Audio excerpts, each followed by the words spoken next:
Hi friends, मैं फ़तेह खान आप लोगों का फ़तेह की पाठशाला में स्वागत करता हूं। तो चलिए आज का सेशन शुरू करते हैं, जिसमें हम लोग सीटेट सितंबर 2026 में आने वाले सीडीपी का पीवाईक्यू देखेंगे, जो पेपर 1 और 2 दोनों के लिए इम्पोर्टेंट होगा। तो चलते हैं पहले क्वेश्चन पर।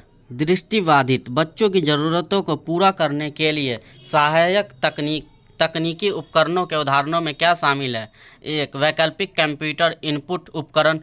बी, ब्रेन एम्बॉशर और प्रदर्शक। 3, सी, वाक्य पहचान सॉफ्टवेयर भाषण से पाठ। डी, सांकेतिक भाषा का प्रयोग। तो सही विकल्प का चयन कीजिए। केवल बी और सी। 2, ए बी सी और डी। 3, ए बी और सी। डी, केवल बी सी डी। तो इसका सही उत्तर होगा ऑप्शन नंबर 3, केवल ए बी और सी। अब चलते हैं नेक्स्ट क्वेश्चन पर। शालीनता वाले विद्यार्थियों के समावेशन का समर्थन करने के लिए ऐसा उपयुक्त माना जाता है कि एक, यादृच्छिक दिनचर्या का प्रयोग करते हुए एक अव्यवस्थित विन्यास की रचना करनी चाहिए। 2, ठोस शाब्दिक और सुसंगत भाषा का प्रयोग करना चाहिए। 3, दृश्य संबंधी मदद और संकेत देने से बचना चाहिए। 4, कक्षा का वातावरण ऐसा बनाना चाहिए जो विद्यार्थियों के लिए अति उत्तेजक हो।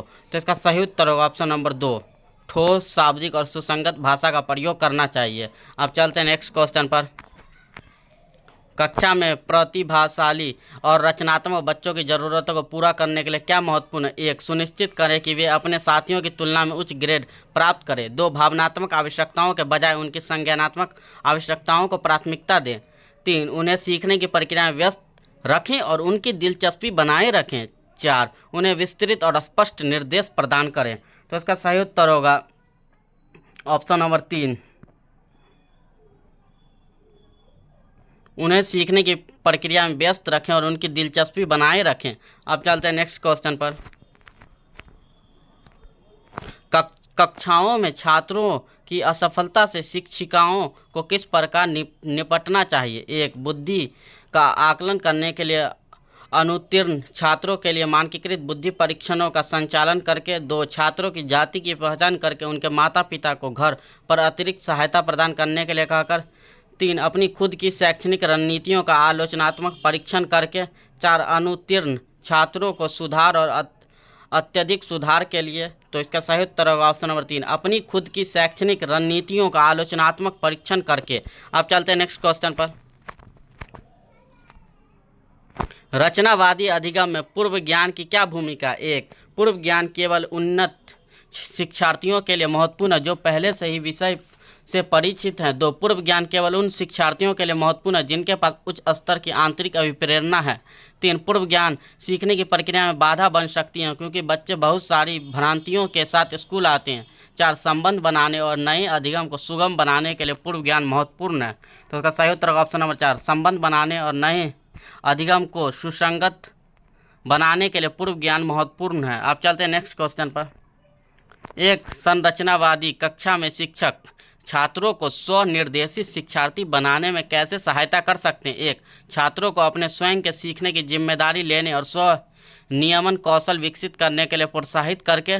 2, सभी सीखने के कार्यों के लिए विस्तृत और निर्देशात्मक निर्देश प्रदान करके। 3, छात्रों को एक दूसरे से बेहतर प्रदर्शन करने हेतु अभिप्रेरित करने के लिए लगातार पुष्टि और ग्रेड प्रदान करके।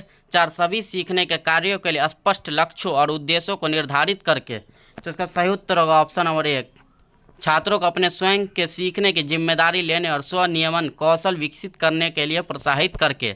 अब चलते हैं नेक्स्ट क्वेश्चन पर।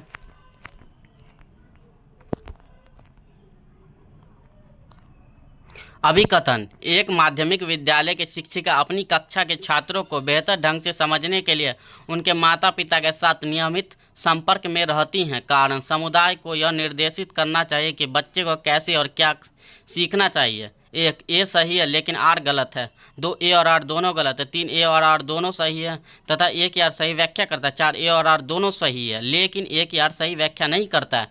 तो इसका सही उत्तर होगा ऑप्शन नंबर 1, ये सही है लेकिन आर गलत है, क्योंकि समुदाय को नहीं बच्चे को खुद से निर्देशित करना चाहिए कि उसको क्या करना है और कैसे सीखना है। अब चलते हैं नेक्स्ट क्वेश्चन पर।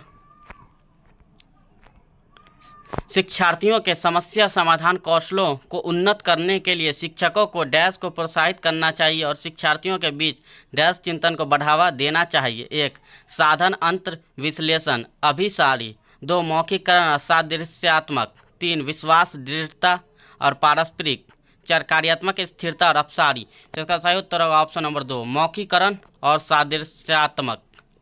अब चलते नेक्स्ट क्वेश्चन पर। अन्वेषण अधिगम में छात्र 1 पूर्व अभ्यास और विस्तृत अभ्यास के माध्यम से अपने लिए जानकारी प्राप्त करते हैं। 2 पूर्व अभ्यास और विस्तृत अभ्यास के माध्यम से दुनिया में नई खोज करते हैं। 3 विचारों की खोज और हेर फेर के माध्यम से स्वयं के लिए जानकारी प्राप्त करते हैं। 4 विचारों की खोज और हेर फेर के माध्यम से दुनिया में लगातार नई खोज करते हैं। तो इसका सही उत्तर होगा ऑप्शन नंबर 3 विचारों की खोज और हेर फेर के माध्यम से स्वयं के लिए जानकारी प्राप्त करते हैं। अब चलते हैं नेक्स्ट क्वेश्चन पर।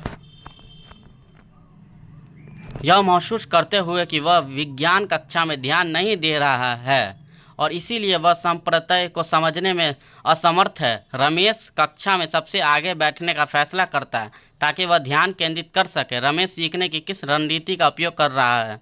1 आलंबन, 2 स्मृति सहायक विधियाँ, 3 दोहराव, 4 अधिसंज्ञान। तो इसका सही उत्तर ऑप्शन नंबर 4 अधिसंज्ञान। अब चलते हैं नेक्स्ट क्वेश्चन पर।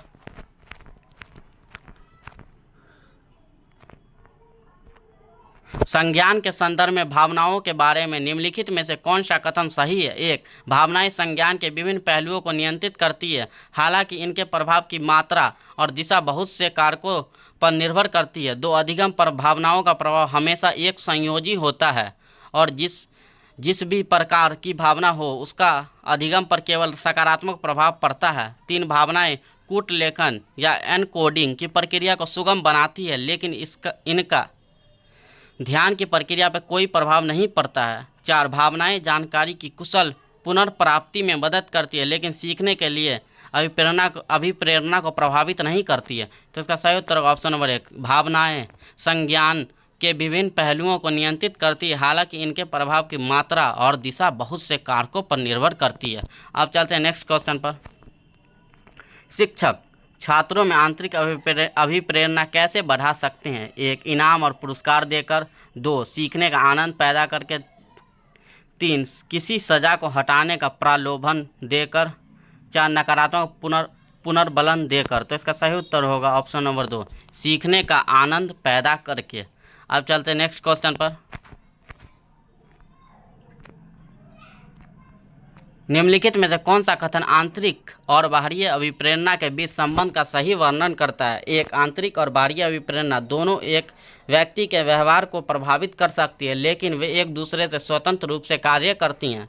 2 आंतरिक और बाहरी अभिप्रेरणाएं एक दूसरे के साथ जटिल तरीके से अंतःक्रिया कर सकती हैं, जिसमें एक प्रकार की अभिप्रेरणा दूसरे को प्रभावित करती हैं। 3 आंतरिक अभिप्रेरणा और बाहरी अभिप्रेरणा परस्पर अनन्य है। व्यक्तियों को एक ही समय में दोनों से अभिप्रेरित नहीं किया जा सकता। 4 आंतरिक अभिप्रेरणा बाहरी अभिप्रेरणा को प्रभावित कर सकती है, लेकिन बाहरी अभिप्रेरणा किसी भी संभावित तरीके से आंतरिक अभिप्रेरणा को प्रभावित नहीं कर सकती है। तो इसका सही उत्तर होगा ऑप्शन नंबर 2 आंतरिक और बाहरी अभिप्रेरणा एक दूसरे के साथ जटिल तरीके से अंतःक्रिया कर सकती हैं, जिसमें एक प्रकार की अभिप्रेरणा दूसरे को प्रभावित कर सकती है। अब चलते हैं नेक्स्ट क्वेश्चन पर। उन बच्चों में अकादमिक प्रदर्शन और बौद्धिक क्षमताओं में धीरे धीरे सुधार आता है जो वंचित परिवेश को छोड़कर समृद्ध परिवेश में प्रवेश करते हैं। उपयुक्त तर्क मुख्य रूप से विकास के निम्नलिखित में से किस बहस की ओर इशारा करता है? 1 आनुवांशिकता बनाम पर्यावरण, 2 विभेदीकरण बनाम एकीकरण, 3 निरंतरता बनाम अनिरंतरता, 4 स्थिरता बनाम वृद्धिशील। तो इसका सीटेट आंसर की में आंसर दिया हुआ है ऑप्शन नंबर 4 स्थिरता बनाम वृद्धिशील। अब चलते हैं नेक्स्ट क्वेश्चन पर।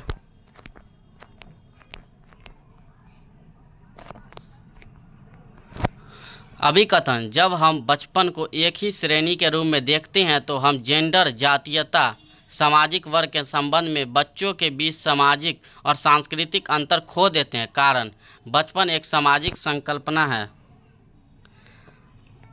एक ए सही है लेकिन आर गलत है। 2 ए और आर दोनों गलत है। 3 ए और आर दोनों सही है और एक आर सही व्याख्या करता है। 4 ए और आर दोनों सही है लेकिन एक आर सही व्याख्या नहीं करता है। तो इसका सही उत्तर होगा ए और आर दोनों सही है तथा एक ही आर सही व्याख्या करता है। अब चलते हैं नेक्स्ट क्वेश्चन पर।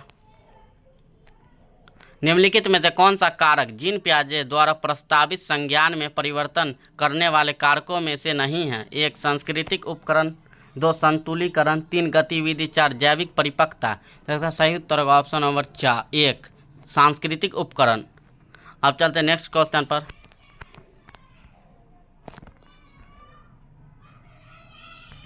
अभिकथन जीन पियाजे ने माना कि सीखने की प्रक्रिया पूरी तरह आनुवंशिकता पर निर्भर है। कारण विकास आनुवंशिकता और पर्यावरण के बीच पारस्परिक क्रिया का परिणाम है। 1 ए सही है लेकिन आर गलत है। 2 ए और आर दोनों गलत है। 3 ए और आर दोनों सही है तथा एक आर सही व्याख्या करता है। 4 ए और आर दोनों सही है लेकिन एक आर सही व्याख्या नहीं करता है। तो इसमें जीन पियाजे अभिकथन गलत है, कारण सही है, लेकिन इसमें ऑप्शन नहीं वो दिया है, इसलिए सीटेट के आंसर की में जेड ऑप्शन दिया हुआ है। इसका मतलब चारों सही है। अब चलते हैं नेक्स्ट क्वेश्चन पर। जीन पियाजे के अनुसार जब बच्चे अपने मौजूदा संज्ञानात्मक संरचनाओं के अनुसार नए अनुभव को नहीं समझ पाते तो वे डैश अनुभव करते हैं और डैश का सहारा लेते हैं।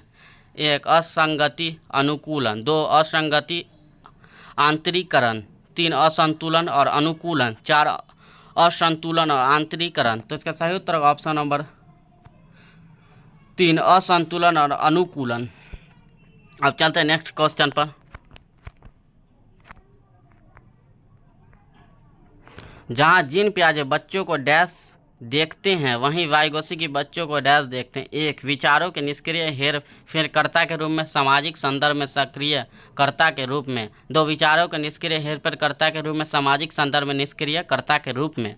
3 विचारों के सक्रिय हेरफेरकर्ता के रूप में, सामाजिक संदर्भ में निष्क्रियकर्ता के रूप में। 4 विचारों के सक्रिय हेरफेरकर्ता के रूप में, सामाजिक संदर्भ में सक्रियकर्ता के रूप में।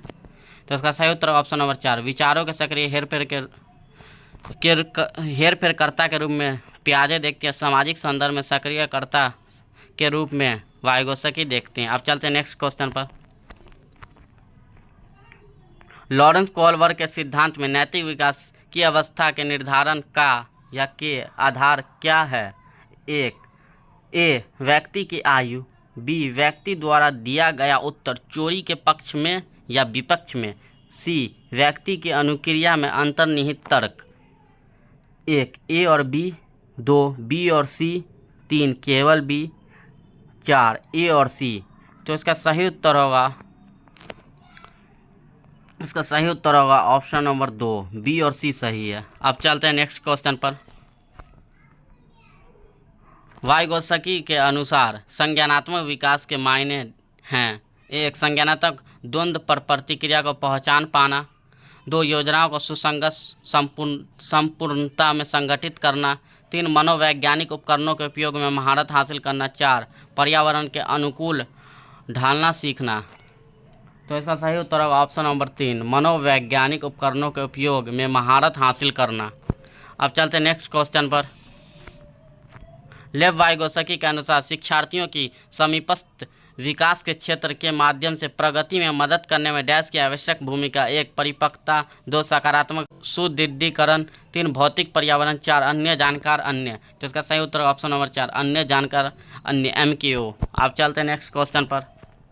हावर्ड गार्डनर ने प्रस्तावित किया है कि बुद्धि 1 प्रमुख रूप से याद करने और रटने के बारे में होती है, 2 मुख्य रूप से भावनात्मक अधिगम के बारे में होती है, 3 को अलग अलग प्रकार से विभाजित किया जा सकता है, 4 केवल आनुवंशिकता से प्रभावित होती है, वातावरणीय कारकों से नहीं। तो इसका सही उत्तर होगा ऑप्शन नंबर 3 को अलग अलग प्रकार से विभाजित किया जा सकता है। अब चलते हैं नेक्स्ट क्वेश्चन पर। प्रगतिशील शिक्षा क्या है? 1 शिक्षा की एक विधि जो मानक पाठचर्या के सख्त पालन पर जोर देती है, 2 शिक्षण का एक तरीका जो कक्षा में प्रौद्योगिकी और मल्टीमीडिया के अधिकतम उपयोग पर जोर देता है, 3 शिक्षा के प्रति एक दृष्टिकोण जो अनुशासन और रटा मारने पर जोर देता है, 4 शिक्षा के प्रति एक दृष्टिकोण जो व्यक्तिगत शिक्षा और छात्र केंद्रित कक्षाओं पर जोर देती है। तो इसका सही उत्तर होगा ऑप्शन नंबर 4, शिक्षा के प्रति एक दृष्टिकोण जो व्यक्तिगत शिक्षा और छात्र केंद्रित कक्षाओं पर जोर देता है। अब चलते हैं नेक्स्ट क्वेश्चन पर।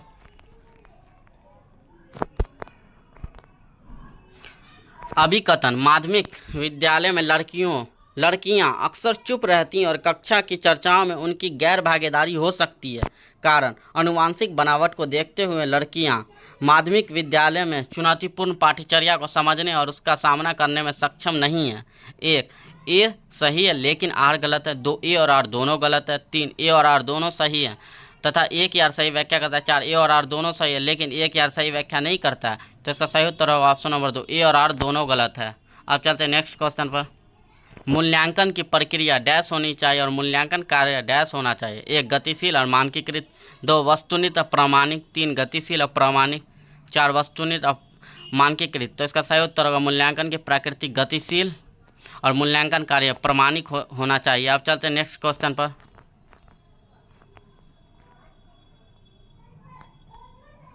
अभिकथन, एक ऐसा उपयुक्त माना जाता है कि अधिगम के लिए आकलन करते समय मानकीकृत परीक्षण पर निर्भर नहीं करना चाहिए। कारण, निकास संदर्भित परीक्षण में प्राप्त अंकों की तुलना एक